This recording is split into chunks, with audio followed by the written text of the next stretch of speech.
Mícheál seo ó Peile le Mícheál agus inniu tá mu chun roinnt Scileanna Peile dhéanamh libh sáile. So seol tá webh ná Líreoid Peile, Balla agus píosa spása Guardian cool nó barc éigent. So bei drill nó ná éanamh agan 60 second a ceann a bharr siad.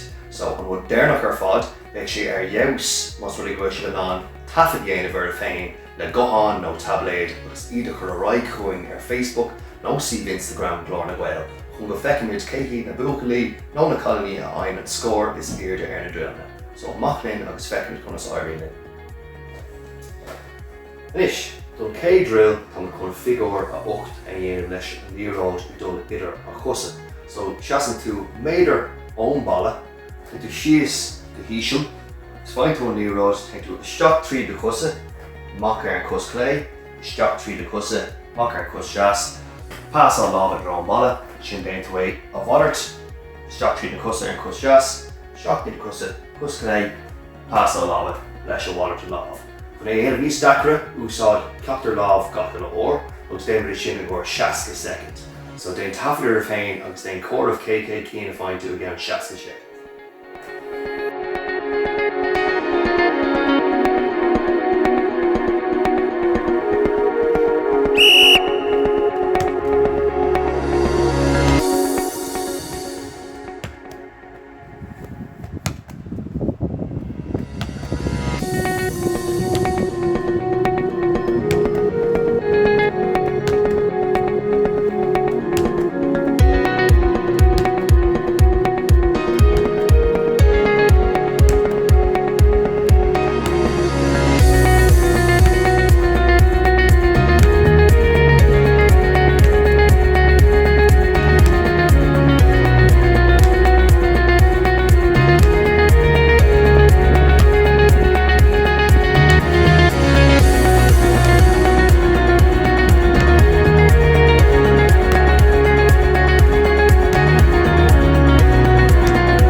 So an dara drum chun déanamh ná solo ar an gá chus. So an balla ceart chun solo dhéanamh ná go leagamid leis an lábh sin áthúilmid an Cleachtadh leis an cos sin.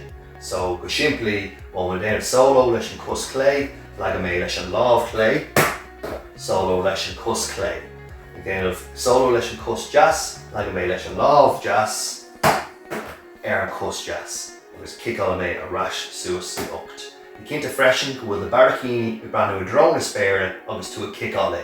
Cinn sé sin go tucha sé rais suas cút agus nach rocky sé ar strain ar táú déanamh kick. So na baracíní clé, na drón na spéire agus ní chaid mé líróid sin. So nis, buan siad sé trí las agus céibh go féidir libh se á 60 second. Á sibh.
So an tríú drill a bheits a dhéanamh agan inniu ná líor a fiúcha suas an talamh agus rit timpeall gá cóin i líana díreach.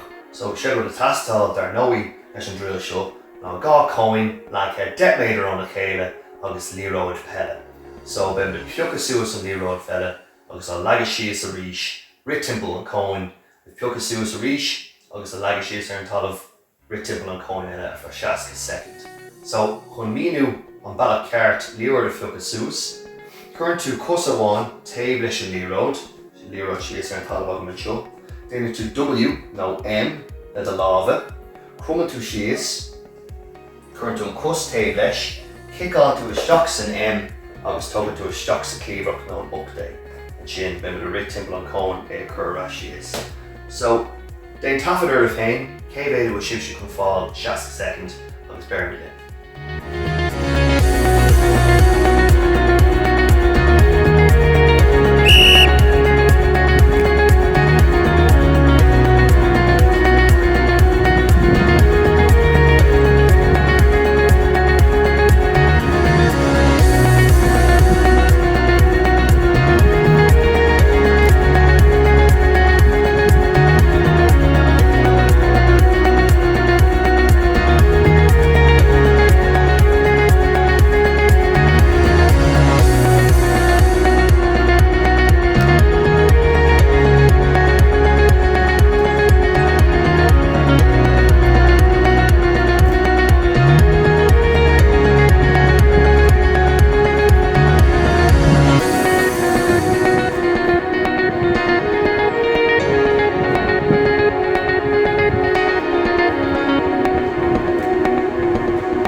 Má sé recorded. So an cathú drill go chun déanamh inniu ná solo agus ri. So bé gá cóin tastal ríist an drill seo, detonator an a chéile, agus bé tú ag ceocha níor suas agus déanamh solo ar chleachtar taobh an cos. So delmar sa dara drill chun solo dhéanamh, mas ruí bhfuil sé ar an cos clé, leagam leis an lámh clé é, mas ruí bhfuil sé an cos jazz, leagam leis an lámh jazz. So le a ri suas agus síos idir na cóin sin ar fá 60 second. So ríis déan tafad ar a féin, cé féad is féidir riamh sé á 60 second. Má sibh.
Má sé recorded me beúnach ann. An cúgu drill bes a dhéanamh go inniu ná bear graim ar líróid ord san air. So bhfuil tábhacht go bhí seo i bell bhéalach ná bhí sé cosans character le chéile nar tá sé bhí déanamh bear graim san air. So ceachtar cos, cá suas san air é, suas libh agus bear graim é suas san air, chur an glún in airde chun cosan déanamh ar a féin. So nar tá an glún suas, tá cosan tain tugam nach bhfuil duine chun dúlas seachar. So ceachtar cos amháin, bear graim air, cá suas san air cos eile, suas é agus bear graim air.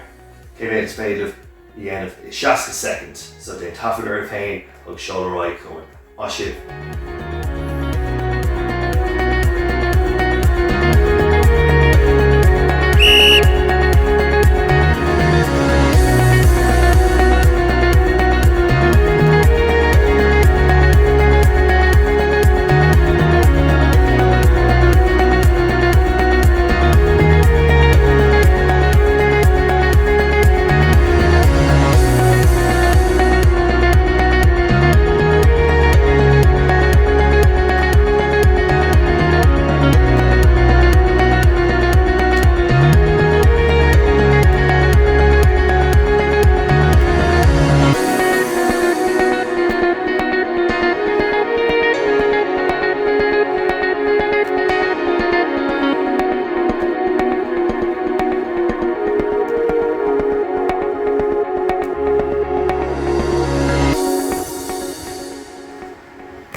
harde. So seo an drill Déanaigí den lániu, so an seol drill den lániu, agus ben a Mícheál I dro an balla.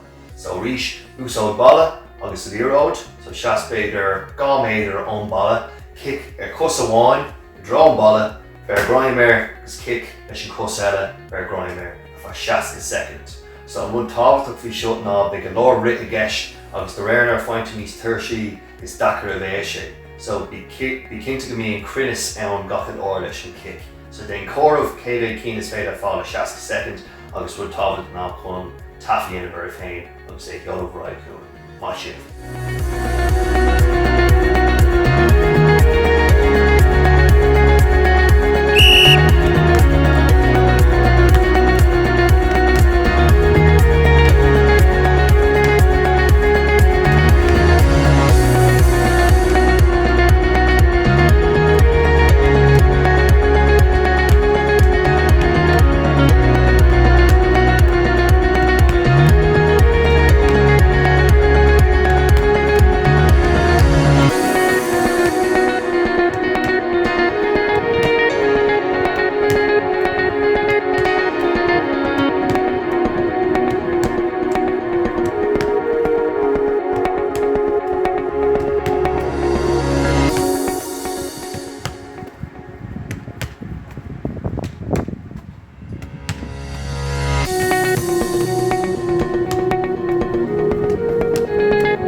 Jeus ar fád a cháirde má sibh, sin deir na drill na Peile weim sin nniu, Tásúla gom go bhaint sol dastan.